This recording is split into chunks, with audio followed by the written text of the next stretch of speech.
So it's about the particular conformal field theory. Visible. So last time we were talking about the sigma models. So remember what it was? It was just the initial energy of a map between two-dimensional manifold and n-dimensional manifold. And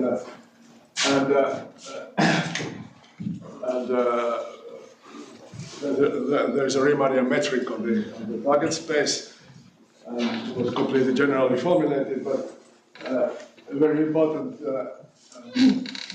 special case is the case where the target space is a compact Lie group. Let's say compact semi-simple Lie group. So think just about SU2, okay. 2 by 2 unitary matrices, or SUn, n by n unitary matrices. That's and all right. So then this is a manifold, and it has a very natural Riemannian metric, which is basically gotten by, because the tangent space in the Lie group is just described by Lie algebra. They are infinitesimal. You take vectors at the identity element and you transport them by the group element, group around the group. So that's and in that case, then all you need to talk about are sort of the tangent space around the identity, and so infinitesimal unitary matrices, 1 plus infinitesimal.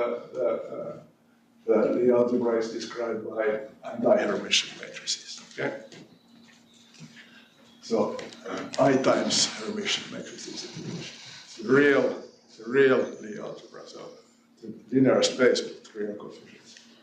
And then you have exponential map, which is maps the Lie algebra to the group, which is just to take exponential of the matrix. Okay, hopefully familiar. And the metric is given by actually just enough to tell it about what it's at the identity. It's a trace of product of two matrices. Okay, and I leave it to you to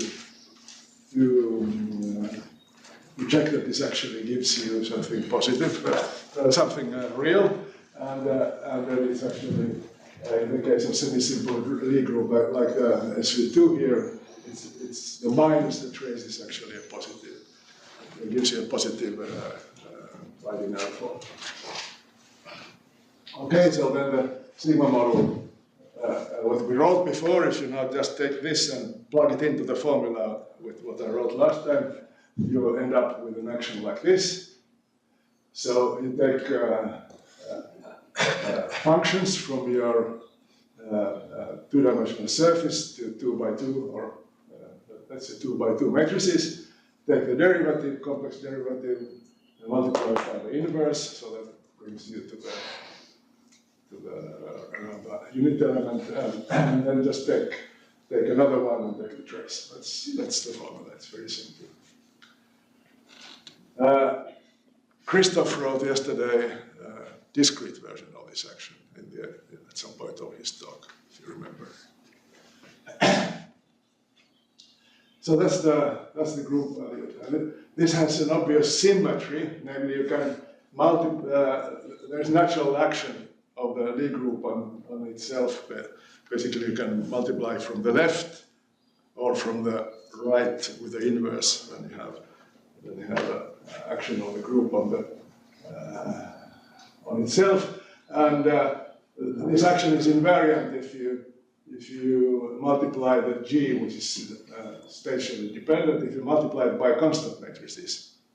Okay, it's obvious that the constant derivative doesn't hit there, so the G1 and G2 factor cancel out. So there's an SU2 cross SU2 symmetry here in the case of SU2. Okay, so then the formal path integral with the recipe what we had before is taking observables, so some function of the fields, and take this action, multiply it by some coefficient, let's call it, I think I was calling it beta at some point, but and do this integral, or whatever it means. There's this formal measure, which here is the formal product of Haar measures at every point of the manifold. That's of course a non-existent object, but it's good to think about it anyway in that way. So Haar measure is the natural measure of the A group, which is invariant under the group action. By the way, I realize that many people don't have any background here, so just stop me if it gets completely strange. And okay, so just like we discussed last time, so to try to define that, you need to regularize it, and then perhaps renormalize it. And one can do here a similar calculation, this Polyakov calculation, which I was mentioning last time, this renormalization group calculation, which Christoph was referring to yesterday. And it's expected to behave exactly like the Owen model, the Heisenberg model, if you wish. Namely, to define it, when you put a cutoff, you have to take this beta variable, cutoff dependent, and the way it depends on cutoff is such that the beta variable goes in infinity when the cutoff goes to 0, and it goes to 0 as the cutoff goes to infinity. So the resulting theory is again not a conformal field theory, but it's something else. So maybe to relate to Marlin's lectures, so the role of the Lie group, is it somehow similar as in the lattice gauge theories? Well, it's not, because this doesn't have local gauge invariance. We'll come back to local gauge invariance in a moment, but the moment this the only invariance here is just that you can multiply by constant matrices. In Marlin's case, you can multiply by arbitrary, spatially dependent matrices. Yes. Can you remind us how the cutoff is defined? Oh, how would you actually regularize Wess-Zumino-Witten model? Not Wess-Zumino-Witten, but this one. This one you can regularize in any way. You can take just what Christoph wrote yesterday. He wrote your lattice action. Oh, yeah, that's one possibility. Yeah, and I think Polyakov's calculation was. I'm not sure even if he bothered to say what cutoff he was using, but maybe he was using free space cutoff. Yeah. Yeah, you can do many things. So that's a very sort of canonical. Of course, it's not rigorous thing. It's just part of the calculation, but you expect it to be actually correct. Okay, so this model is not going to give us conformal field theory. And at the time when conformal field theory in the beginning of 80s became sort of a hot topic, and people were wondering whether one could come up with other examples like Ising models, etc. And this was something what one was sort of hoping to be, and actually it was observed it was observed earlier that one can sort of modify this action by other terms also, and it was Witten who observed that you actually should get a conformal field theory if you make a particular modification.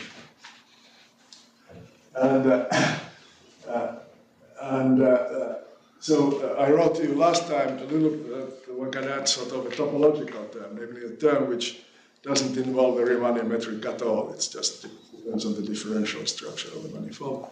And in this particular case, the topological term is not really a local action. Remember, we have this idea that actions should be local, so they depend on the field and its derivatives, integrate the density, which depends on the field and its derivatives. Here, it's not exactly like that. It's the way you actually define it is rather roundabout. So this term you define by, let's think about it with the sphere. I don't know if this is visible at all.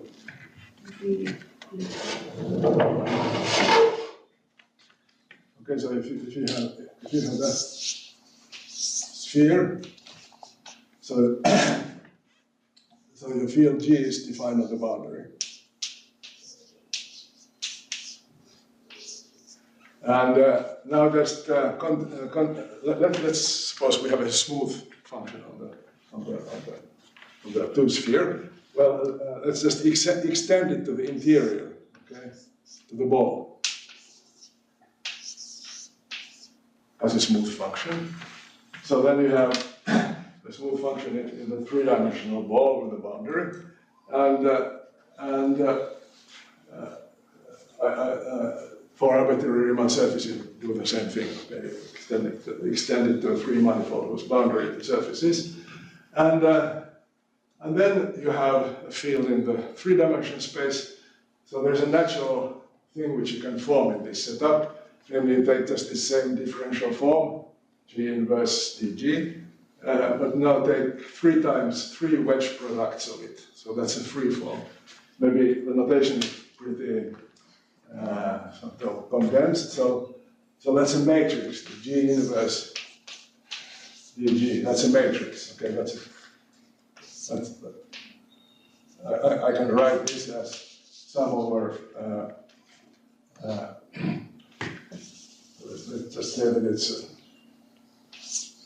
has indices alpha and beta. Okay, it's a 2 by 2 matrix, and I can write it as sum over some coefficients x alpha beta. So if I compute it at some point x alpha beta x I dxi. Okay. So these guys are in. These belong to the Lie algebra. Okay. And now you just take matrix multiplication and wedge product of these guys. Then you get the free form with values in matrices, and then you take the trace. That's what this notation means. It's clear? Okay, so now you might, this of course might depend on the extension, how you extend it inside the ball here. And if you take another extension, then it actually turns out that with the coefficient what I put in here, indeed depends on the extension, but only modulo 2 by I integers. And the reason for that is basically that you can, if you take another extension, say here, you can sort of flip things outside. So you have sort of a ball outside, and you can now glue the two balls together to get a closed three-dimensional ball. Okay, a sphere, three-dimensional sphere, and then the difference of those two guys is an integral of this sort of, you glue this thing together, and it's an integral of the glued guy to the third power over three-dimensional sphere. And then the reason this is integral is that it's basically the fact that you're integrating a free form over the ball like this, but you can view it as an integral in the group of a free form. And in the group you have, if it's a semi-simple Lie group, there is always a free ball inside it. So this is sort of reduces to studying maps from free balls to free balls, and then everything boils down to then the homology. Okay, never mind. Depends. The observation is that this term actually, once you lift it into the exponent, what we are doing, right? I mean, to define the path integral, is independent of the extension, providing the coefficient, let's call it k, is an integer. So the classical action is not invariant, but quantum mechanics, which talks about, well, it's not really quantum mechanics, but probabilistic thing, which talks about the Gibbs factor, is actually independent. Okay, so that was the Witten's proposal. So that's the Wess-Zumino-Witten model. Now you take the topological term, add it to the sigma model term, and then take the number k, multiply both of them, and consider this path integral. And this is the one which one expects if you ever succeed making rigorous sense out of it. It's supposed to give rise to a conformal field theory with a central charge which depends on the data here, the k and the group and so on. Then, we are interested in primary fields. So the primary fields here are very natural fields which you can deal with. Namely, if you have a group, you can look at its representations. So for these compact Lie groups, look at the irreducible representations. So what does it mean? It's a matrix map from the group to matrices, which is a homomorphism. So that's a representation, and all of them are representations in the finite dimensional vector spaces. And so you can think about this as matrices which depend on the group element. Okay, we satisfy then the usual rule of station derivative R. G1, G2 is R, G1, R, G2. So these are natural observables, so the matrices or the matrix elements, if you wish. Such in the compact Lie group, such representations are indexed by basically a discrete set, actually a lattice, and so-called weight lattice, and these are so-called highest weight representations. We are not going to talk about that more, except that there is a label, discrete label, which labels such representations. In SU2, it's just half integers. In physics, it's called spin. Okay, so natural fields are, you take the representation with one of these representations and take the G. So that's a natural field. It's a matrix valued field, but you can talk about its matrix elements if you wish to get just number valued field. And those are all primary conformal, expected to be primary conformal fields in the sense we defined them previously. So the correlation functions, you're supposed to take products of those guys. So products of these guys, different matrix elements. It's convenient to put everything in think about them as tensor product of these matrices. And so the correlation function then lives in the tensor product of those vector spaces where the matrices are defined.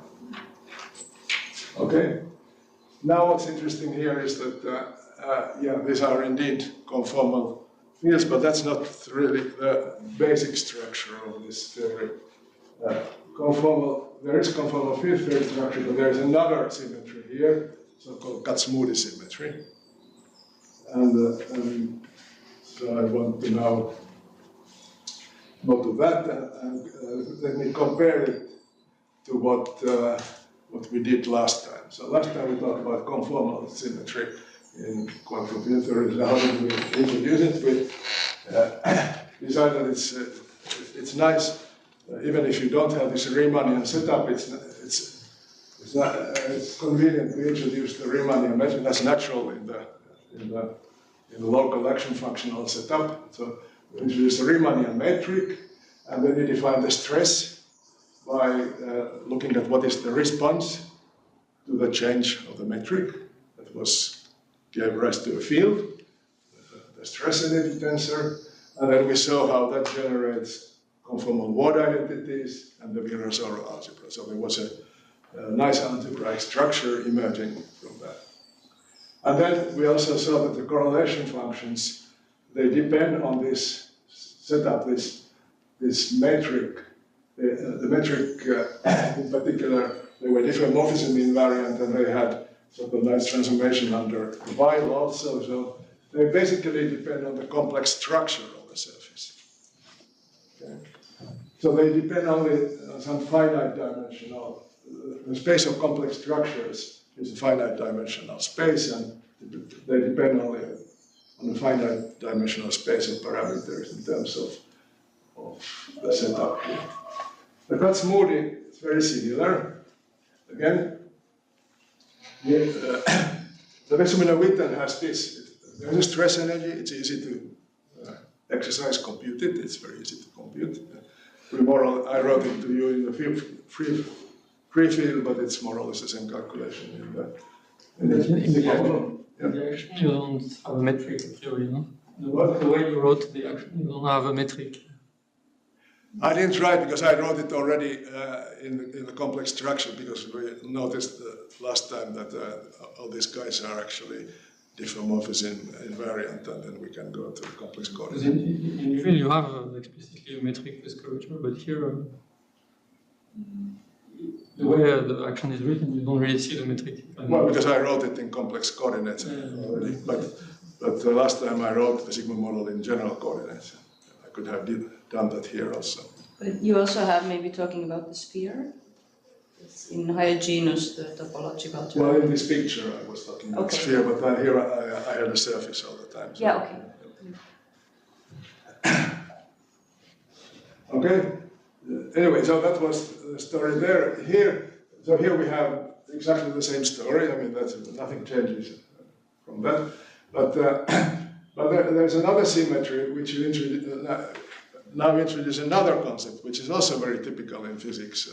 So the metric was because of Einstein. So we talk about general relativity, etc. So it's but there is also the gauge symmetry, which is Young and Mills. Okay, so you introduce a gauge field or connection in mathematical terminology. So anyways, I will explain more about this in a moment. So you introduce a gauge field, it's like here the metric was a two tensor. So here it's a one form. But everything takes values always in these matrices here. So it's Lie algebra valued one form. So one form meaning that dx1 and dx2 is in a combination, and the coefficients are in the Lie algebra, so matrices. And then you change your action so that incorporates this A, and then you define a current, so-called current. So that's like the stress here. It's a response of when you vary this connection. Okay, and just like here, then this J turns out to generate what identities again? Identities between once you look at these correlation functions. And these identities generate in this another algebra, not the Virasoro, but the Kac-Moody algebra. Okay. Okay. So when you think about the dependence of everything on A, it turns out that the correlation functions, there's an infinite dimensional space of such gauge fields you can put there, but things depend only on the finite dimensional number of parameters. Again, they depend on the complex structure of the surface. Here they depend on the complex structure on actually a bundle on the surface. Okay, we'll come to that in a moment. Okay, but so there's a nice sort of parallel here. Maybe again question about the lattice gauge theories. Is there any way to view this if someone wants to think about the discrete picture? Yeah, of course you can. In Christoph wrote the action, and you can gauge his action. So he wrote the sigma model action on the discrete, and then you can just put so there was some nearest neighbors, and you had matrices there, and then you can put Mullins gauge things in between. So then you have a gauged version. But here is non-local, you say? The gauge symmetry? No, this gauge field depends on, it is an honest gauge field. Okay? Actually, so is A not equal to dg for G being a map from the surface to the group G? Yeah. Isn't A the same as dg or not? No, A is a new variable. Okay. So just like in conformal field theory, we had the fields, and then we had also the metric on the surface, the Riemannian metric. They didn't have anything to do with each other. Yeah, but if you're doing a sigma model, your Sigma model, I have a field G which takes values. Sorry, there is metric G and okay. Anyway, there's the metric on the Riemann surface. Let's not talk about that now. And there's the basic field which is this G which takes values into the group. And now I add another variable, another field which is a map from the surface now not to the group but to a Lie algebra. Yeah, so that is A. Okay, so how does one do this? Okay, how did one do general relativity? You had ordinary derivatives and you replaced them by covariant derivatives, which you take. There's a connection or Christoffel symbols, okay, and then you get something which is covariant under diffeomorphisms. And in the gauge symmetry, it's a similar thing. So you have derivatives and you replace them by covariant derivatives. But now it's not in the. Now everything happens not in the tangent space structure like in the metric case, but in this Lie algebra direction. Okay.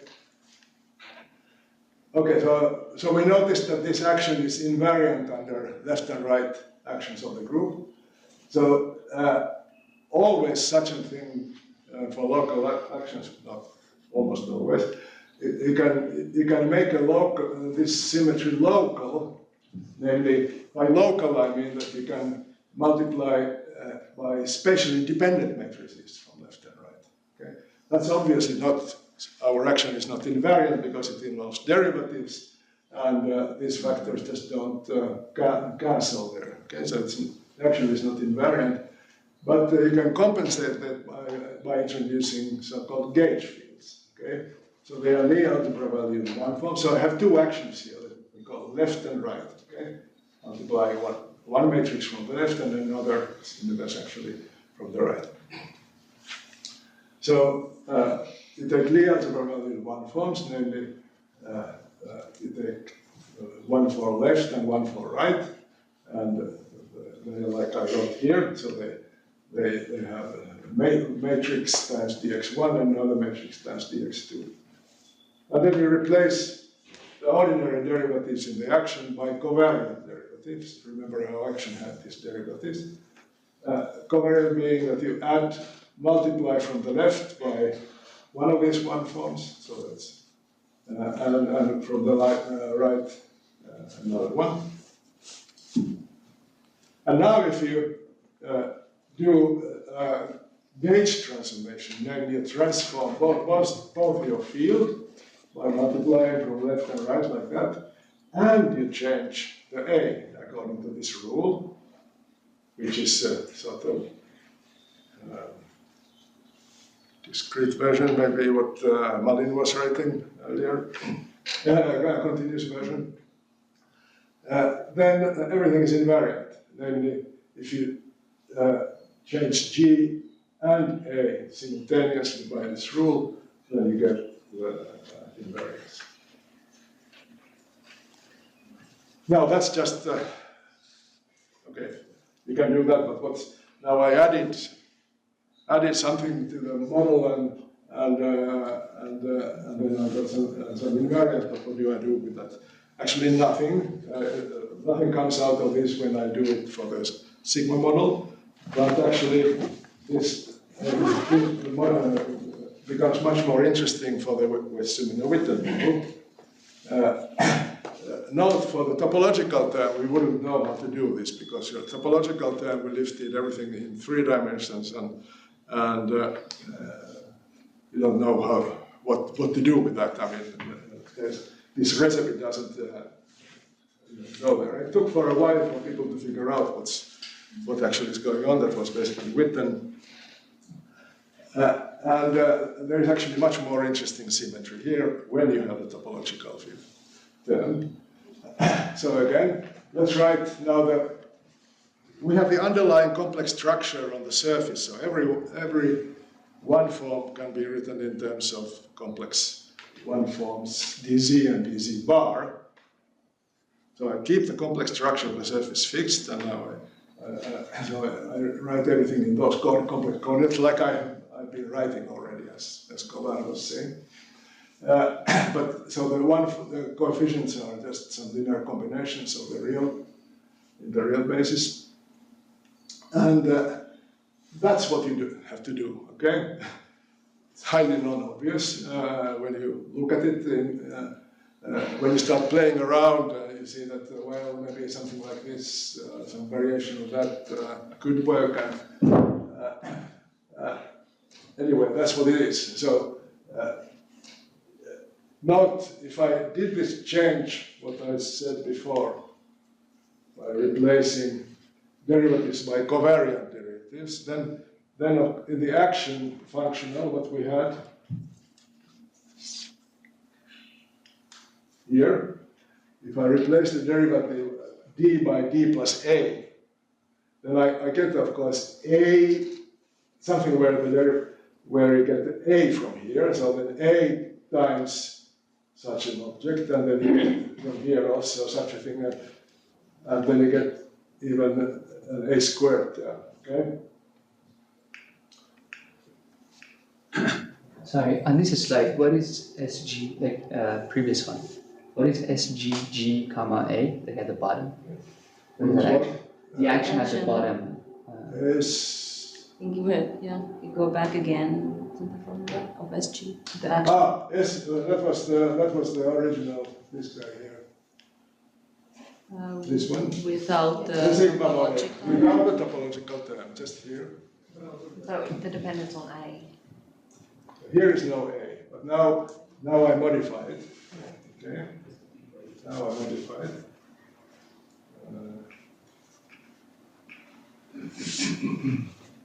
Now I modify it by replacing the dg, which is there, by dg plus ag. Okay. Then obviously you get terms like what I wrote, but you don't get exactly this kind of form when you do. It's actually very.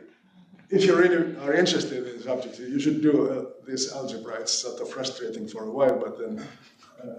Just to be sure, the S of G after the equality. This is a Wess-Zumino-Witten.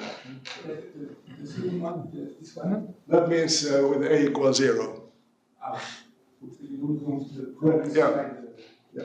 So that we defined already, and now I'm defining what is S in the presence of A. So for the WZW, you don't need the previous modification S subscript big G. Yeah, this is the WZW. So, sorry. A terrible notation, I suppose. I have SG, the sigma model, then I have S top, topological, and the sum was S. Maybe I should call it SWZW, but that was the WZW model. Okay.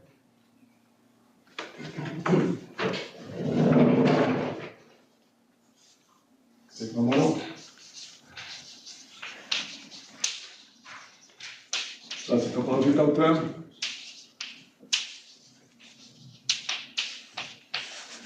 That's that.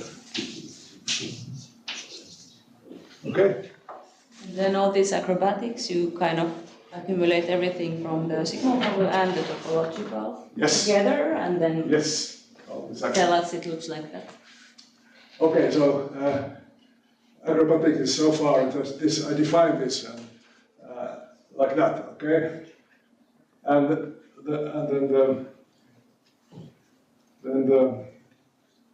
then the claim is the following, okay? So you do this perhaps ugly looking thing, and now I take much more gauge invariance, namely I take two maps from the group to the complexified group. So in SU2, the complexified group is SL2C, okay?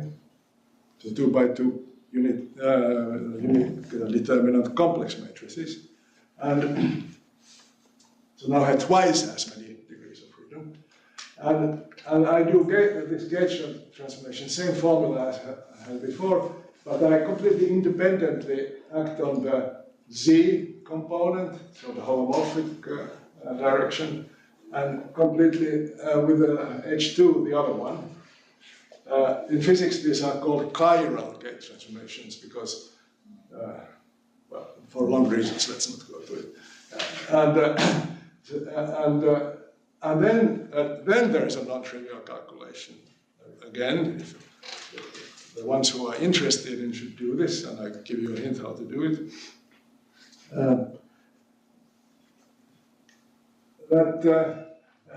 If I do the gauge transform to A, I can compensate it by G. So this part is like we had on the previous page. Okay, but now it generalizes to that kind of map. Modulo, there are two terms which don't depend on the G, but only on the H's and on the A. This is exactly like Liouville, actually, if you remember. It wasn't Weil invariant, it was Weil covariant. Namely, you did the Weil transformation, it was sort of modulo some constant terms invariant. Okay, so here you have such a thing. This is called, this term is called an anomaly again, because things which are, in physics, if things are not, which should be invariant, they are not invariant, then you say it's an anomaly, okay? And so this is a chiral anomaly here. Okay, so what I want to explain to you is how this kind of identity leads now to this algebraic structure. But to give you a hint how to do this calculation, this is highly unobvious at the moment. You need another there's a question here. Yes, the H fields, do you think of them as gauge fields or like the G? Because they seem to act like a gauge transformation, that they are somehow on which side do you place them, or are they both? Or well, at the moment, think about them as yeah. I mean, you can think about them as SL2C gauge fields.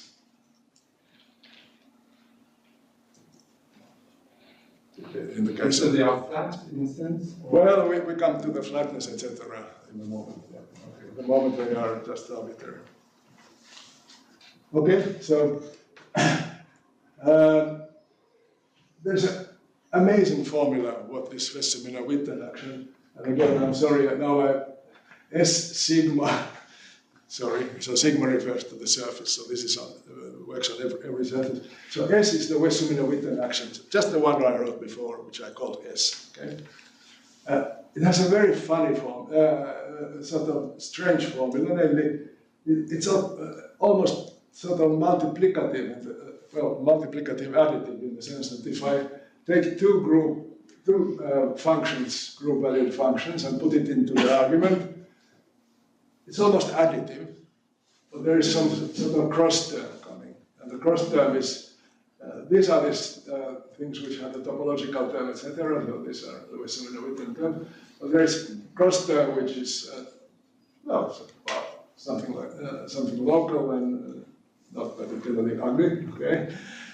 And you should compare it to the free field, which also has a similar thing. So if you take the Dirichlet action, the free field, then that's sort of almost additive, right? Except there's a cross term, right? dz and dz bar psi. So this is some sort of multiplicative generalization of this free field thing. Okay. It's very intriguing. So anyway, how to derive this formula.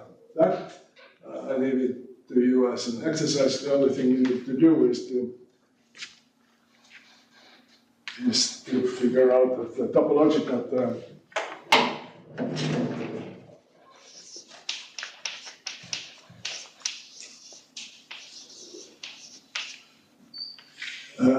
Remember what it was. I mean, it was given.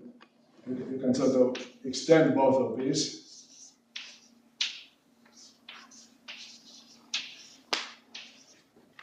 To the ball, and then you have this D, so G1 tilde, G2 tilde, let's call it G tilde. And then you do a calculation.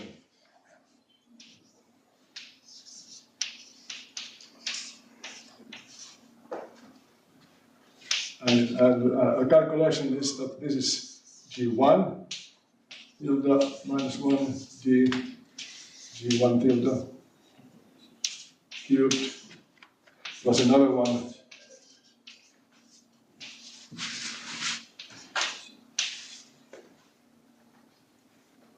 plus a term, it's a total derivative.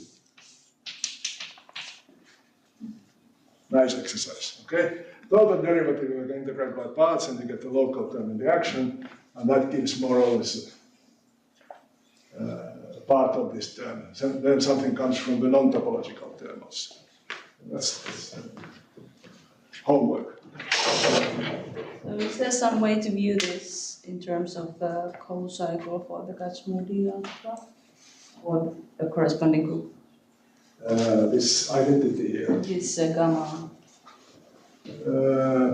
Is the anomaly from the conformal symmetry is kind of co-cycle for Virasoro? Well, the co-cycle is rather than the Wess-Zumino action itself. Okay. Yeah. Okay, so how does the void identity go? Okay, let me do this calculation. So we have the correlation functions, which everything is now within this completely formal path integral. Nothing of this is, of course, defined in the beginning, and nothing is more defined in the end either. But let's do it anyway. And so we are interested now in this path integral where you take this gauged action, and we insert the anomaly formula. Okay, and now I notice that there is a horrible mistake here. So I want to compute how I want to do the gauge transform here. So on that side, I want to have AH.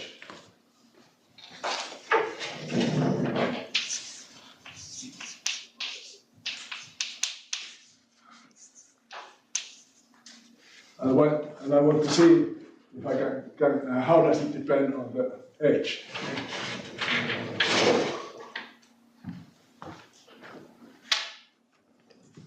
So here it should be AH, okay?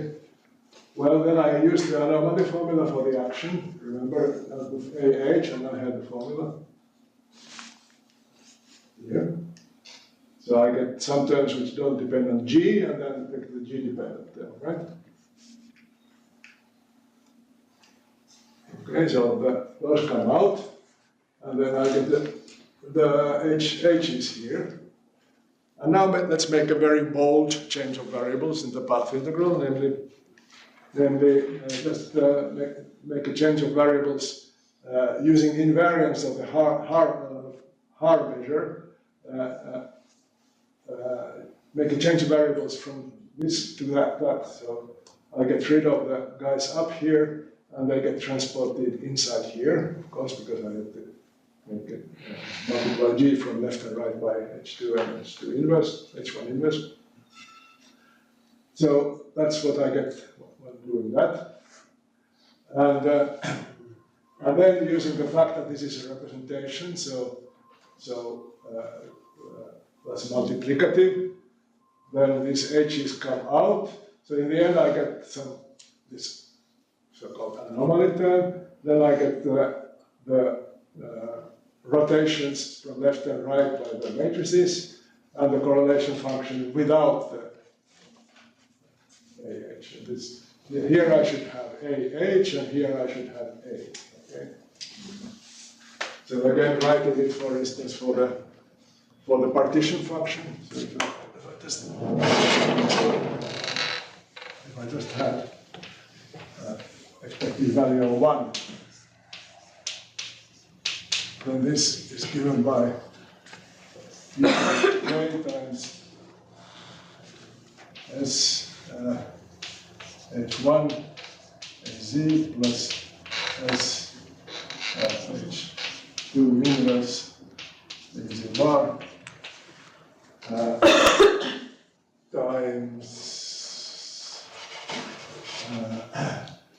times just times 1 by A. So modular, it's invariant modular such a factor coming from.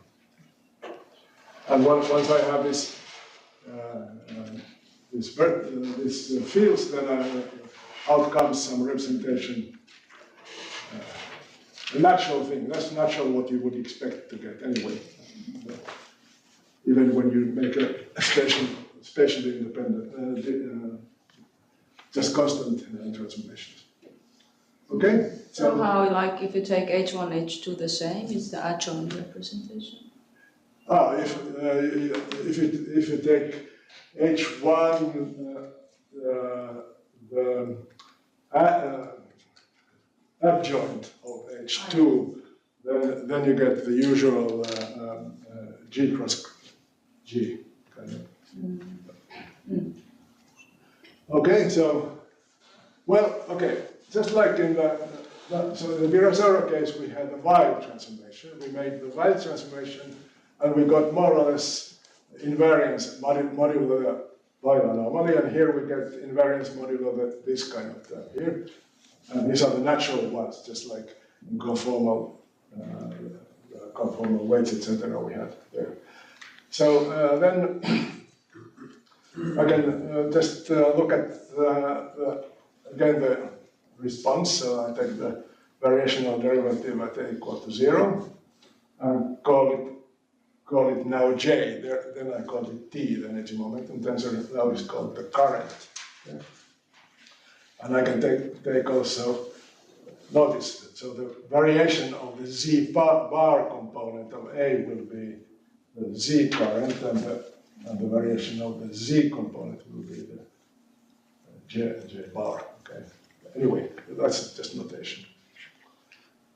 Okay, so that's the. What is it good for? Well, it's good for exactly the same as it was in the previous case. Yes? Sorry, I missed something. How did you replace A by 0 in the... No, that's a misprint. That should be A, and that should be AH, okay?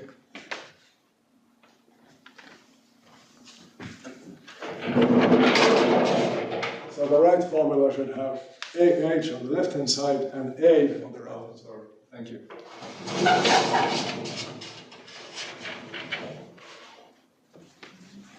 Okay?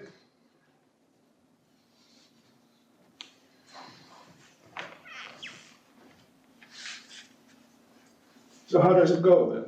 Now we proceed as in the case of the energy momentum tensor. So let's go to the sphere now. If we are on the sphere, then it turns out that this thing what we write here, this is actually given, this correlation function here is given just by a differential operator acting on the correlation function without the covariance J. Just like in the stress, you remember, the stress insertion was given by a differential operator acting on the correlation function. And the way you do it is the following. It's a fact that on the sphere, almost every smooth one form, taking values in the Lie algebra, can be written as H times dH inverse. So this says that every A is a gauge transform of 0. Remember, the gauge transform was somewhere here.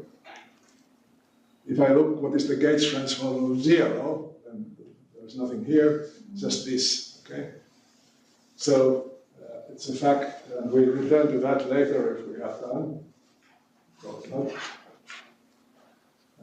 It's a story about holomorphic bundles of the sphere.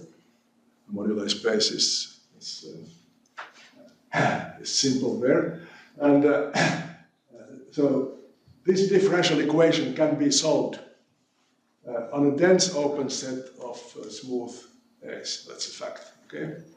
And so if I take A of such a form, then I can just get rid of A by just my one identity. So for instance, if I had only, let's say that I take the AZ bar, just vary the AZ bar, so then I get just the anomaly term and then some rotation of the matrices, and then I get without A. So the A dependence is completely explicit in terms of, except that you have to write A in terms of H like that. And now you can just, from that identity, you can compute the J, because the J was the variation of A, so I had to vary A, so of course I had to figure out how to translate the variation of A to variation of J. So I had to solve this equation, near A equal to 0. But near A equal to 0, it's you have to invert the d bar operator. That's a Cauchy transform. So the first order in A, it's just a Cauchy transform of A, the relation. And then when dust settles, you just get that the J insertion is just a very simple thing. Namely, just sum over I and multiply by, well, did I tell you what is DA? DAs are the generator. Okay, what is J? I forgot to say it here. Okay, sorry. So let's choose a basis in the Lie algebra. So any matrix in the Lie algebra, you can, it's a finite dimensional algebra. For SU2, it's just there are 3 generators, and you can choose a basis running from 1 to 3, and then you have coefficients. So now these are matrices, these little p's, and those are numbers. And then if I solve this equation and vary the 8th component, then I get the dA there. Okay, that's maybe explains here. Okay, so I write A in the basis, etc. So that's the operator product expansion. You get J times D is just 1 over Z minus U times D. Very simple. So what happened to the conjugation of the correlation function with the inverse on the right hand side? Oh, here I was doing only the left. I'm free to do H1 and H2. And okay, I see. Yeah. Then you could do the right, and you get another one. Okay. Now you could take 2 derivatives at Z and U, just like I explained to you that you can do in the Virasoro case. And then there's an interesting thing coming from when these two guys are also talking to each other. Remember, in Virasoro there was 4th pole where the central charge entered, and then some other junk. Here there is a 2nd order pole where the K enters. It comes from this factor here. In the 1st order, this factor didn't contribute at all. I leave it to you to figure out why it doesn't contribute. But here it contributes, it gives this anomaly term. And then there is something, these are the structure constants of the Lie algebra. You have to do a little calculation here. I'm not going to go to that, but everything here is very straightforward, and you end up with this kind of operator product expansions. Okay? And then now you can do exactly like we did in in the Virasoro case, namely define these operators where you take the contour integrals around the point where this operator is located. And just like in Virasoro, remember we put some n+1 power for convenience here. Then you translate this, you do just residue calculation now. And these identities tell you that actually,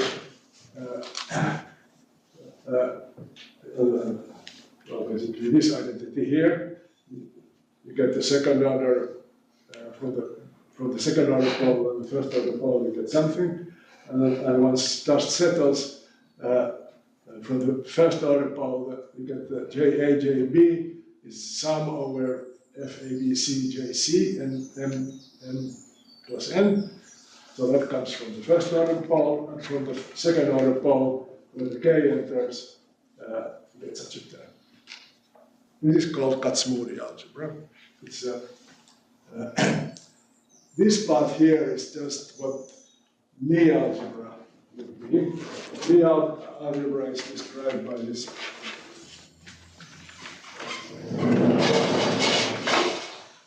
these generators of the Lie algebra, the commutation instead.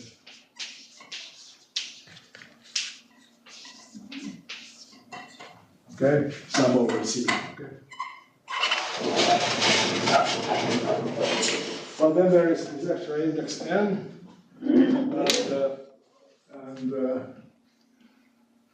and such an algebra. From this word identity here, where this just simple pole, you just like we did in the stress. If n is positive, there are no poles, and you get just 0. So J positive ends annihilate this field. 0, 1, they are eigen. It's just the generator, right? Multiplying the matrix, so sort of eigenvectors. And then negative ones create something. So, and what is really remarkable here is, okay, so now we have done two things. We got the conformal word identities and the stress. We got the correct algebra, word identities, and the currents. And then the question is, do they have anything to do with each other?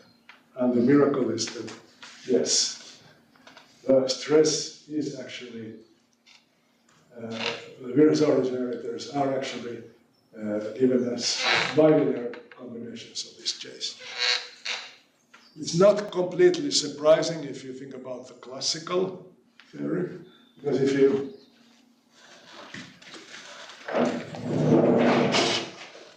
remember in the action, the stress was, well, okay,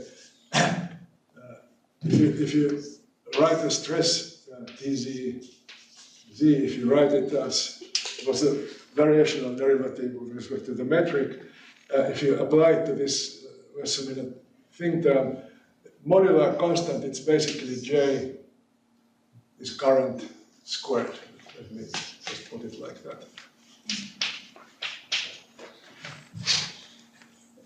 I leave it to you to calculate it from the sigma model. That's the stress. Is there a geometric reason to explain it? This formula. Yeah, because the stress is the response to the variation of the complex structure on the surface, and J is some kind of...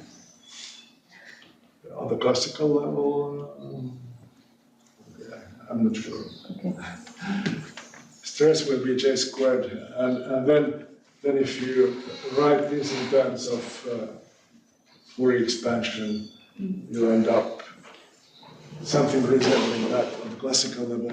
On the quantum level, what happens is that there is this extra number coming, I didn't even tell you what it is. It's some group, it's called the dual Coxeter number, but it's a group theory number depending on the, for SU2 it's 2, okay, just number 2. Okay, so here we have what is called an extended symmetry. in conformal field theory. So, in conformal field theory, we start with this conformal invariance and Virasoro algebra, but it turns out that there are lots of conformal field theories which have a more basic symmetry of which the Virasoro sort of emerges from. And the symmetry here is got moving. Then there are other W algebras and other algebras which are more complicated ones. But here we have an example of extended symmetry. Okay, so maybe I stop here. So what my plan was to do, I'm going with the speed of snail here. My plan was to a little bit go on with this and then go to a Wess-Zumino-Witten model which you can actually probabilistically define. Maybe we take a vote what we do. But let's have coffee first. Yeah, we probably will have in the second workshop some talk also about the construction. Okay, so then Remy will give a talk. Keep your pace. Colin will give a talk. I hope so. If Colin is here. Okay, so then perfect, then I don't have to. So you don't have to worry. Or All right. we can have extra lectures also. No, let's leave it to Colin. Okay, let's get some coffee. Thanks, Antti.